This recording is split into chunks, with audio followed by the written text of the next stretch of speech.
Hi, and welcome back to the AI with Maribel Lopez program. I am Maribel Lopez, and I am here at Amazon Web Services reInvent. It's our 2025 annual pilgrimage to Las Vegas to hear the latest and greatest of what's going on with AI. I've spent a really interesting amount of time with a lot of enterprise IT buyers and a lot of CMOs in the fourth quarter of 2025. And we've heard a lot of enthusiasm and a lot of concerns about what's going on with AI. And everybody is extremely excited. Many of the companies we spoke with have board-level initiatives to build AI, so they have executive backing to do this. But at the same time, there's been quite a few challenges. So we come into the end of 2025. We see a lot of interesting research from various outlets that are talking about all the issues that we've had with deploying AI. We see really large stats. There was a recent MIT study that came out with the 95% of AI projects fail. We've had surveys from McKinsey and BCG that talk about all of the implementation issues that we've seen. So coming into the fourth quarter, there's really an imperative to think long and hard about how do we make AI work in 2026. Gone are the days where you're just going to get money for AI POCs and you're going to roll them out and maybe they have value, maybe they don't. Experimentation's over. We actually need to get to serious production quality AI. Now, having said that, that doesn't mean you need to boil the ocean and you have these really large, long-standing projects that take a long time to stand up. That's not where we are in the industry right now. We're in a very fast, dynamic environment. The tools are changing all the time. So it's with that context that we come to AWS reInvent to hear more about how do we actually productize artificial intelligence in 2026. How do we make artificial intelligence is easy to build, deploy, run, and evolve as we do software. And I think that's what we're really going to spend a lot of time talking about at this conference. There are two big themes that we're starting to see emerge in the industry at large. It's not a surprise that we're hearing those themes here at AWS reInvent as well. One of them is about Agentic AI. Agentic AI we've been talking about for probably a good solid year with all the major IT vendors.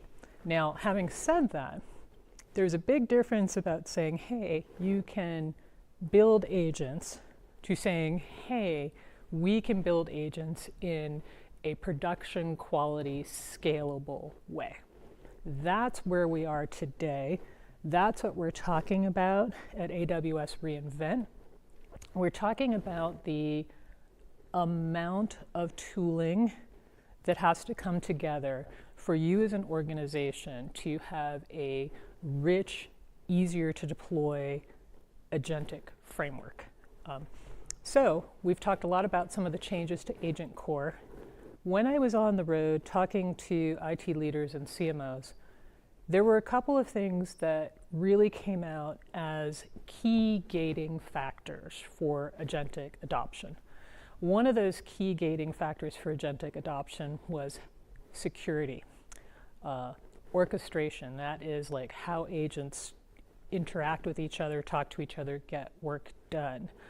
And the other one was sort of the observability and the policies that are around this. So effectively, it's like, yes, you can build an agent, but how do you keep an agent from going rogue, right? How do you make this so I can feel that there's trust and confidence that my agents are doing the right thing, that they access the right data, tools, and information without it creating a huge risk profile. So the backdrop that we see happening right now is that a lot of organizations are kind of putting the brakes on how much they're willing to go into agentic because they don't quite understand how security is going to work.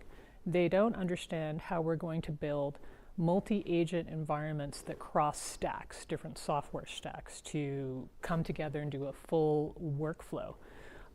Policy. Where does policy, governance, risk all get set? And then there's this whole thing about how do you actually understand if your agents are doing the right thing? So when you're using something like ChatGPT in your day-to-day existence, you get an answer. You can check your answer. Maybe you check it, maybe you don't. I know some people just take the answers as they are. But theoretically, you'd want to check that answer and make sure it was the right answer, look at the sourcing, things of that nature. When you get to agents, it seems like that's a much more difficult process. So some of the things that we've seen this week that are really very intriguing and very helpful to getting us over these hurdles is when you look at what's going on with Agent Core, we're starting to see a new level of improvement in what policy looks like, how to set policies for agents so that you know what tools they can access, what they're supposed to be doing, what are the guardrails around what they can or can't do, when do they have to have a human in the loop, right? So that's something that is really critical, and we've talked about.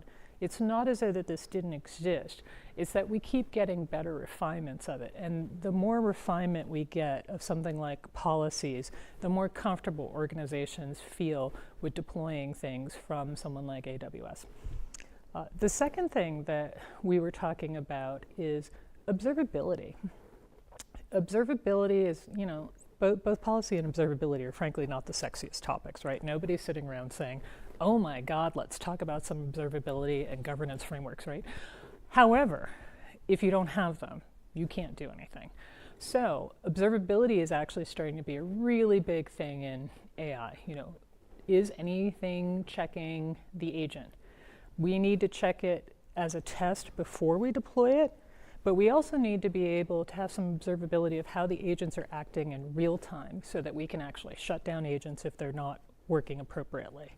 So we're starting to get some better observability around how to think about if our agents are performing the way they should be. And then how do we optimize agents is sort of the next wave of what we're thinking. So you need to be able to have the right kind of policies for what your agents can do. You need to have some kind of tooling for checking to make sure that they're doing the right thing. And then you need to think about how do I optimize the both the infrastructure requirements and just the performance in general for agents. So when we look at some of the outcomes of what we've seen happen at AWS reInvent this week, these were some of the things that we're really focused on. The other challenge that we've been talking to organizations about is around how do you discover things? AWS has actually been working very hard in their marketplace for some time. They've done a lot of work on how to get things into the marketplace, how to help you streamline procurement, things of that nature. But where are we in the industry today?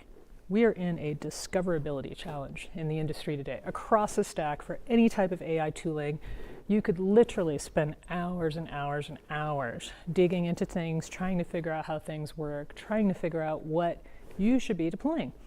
So one of the other updates that we've seen is there's been some interesting, more natural language capabilities that have been put into Marketplace so that you can discover things more easily. Okay, that in of itself, we've talked about that across different companies and product categories for what that would look like. But the ability to upload your requirements documents, not use a specific form or template, and say, these are my requirements, have the AI figure out what those are, have the AI then surface suggestions of several different types of products you could look at, and then also have the AI give you some suggestions for prompts so that you can get more detailed information. Everybody seems to think that prompt engineering or contextual engineering is an easy thing to do in the tech field, but in the real world, understanding how to craft a prompt and get the information you need is in fact still not that easy.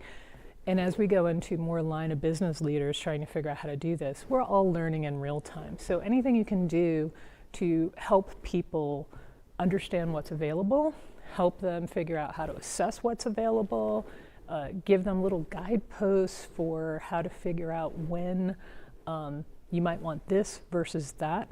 Many of the things that we're doing in AI today are quite nuanced. And so we have to look at what are the key gating factors that we're looking at. So are we looking at something that's related to performance? Are we looking at cost? Do we need it in a specific time frame? Do we have to have AI in specific places for sovereign AI and governance, right? all of these are different requirements that when you put them in a matrix means you might want A over B for a very minute reason. So how do we make that process simpler? So I think I would just do a quick wrap-up takeaway to say what we're seeing at AWS reInvent is the maturing of a full stack for how do you build AI in an organization. Now, AI is it takes a village kind of product category. So you will be able to get a full stack of things from AWS, but it's also going to have to integrate with, the agents that are in your software as a service stack, right? So when we look at that, there's certainly a move towards open source and how do we think about open sourcing. We've heard a lot about A2A and MCP as more open ways to start to integrate some of these tooling stacks and gateways that are associated with that. So we're seeing just a maturing of the space. We're seeing a real focus and emphasis on how do we get people of all technical skill sets up and running quickly, just making it easier. It was a theme from last year that's carried over into this year, but we're actually really happy to see the progress that's happened. We'll actually come back to you next week when reInvent's over and we've had some time to really dig in and do some demos and really talk to a bunch of the folks about what they think are the key value propositions that we see coming out. But that's the original first take for what's happening at reInvent. Thank you for listening, and don't forget to click subscribe.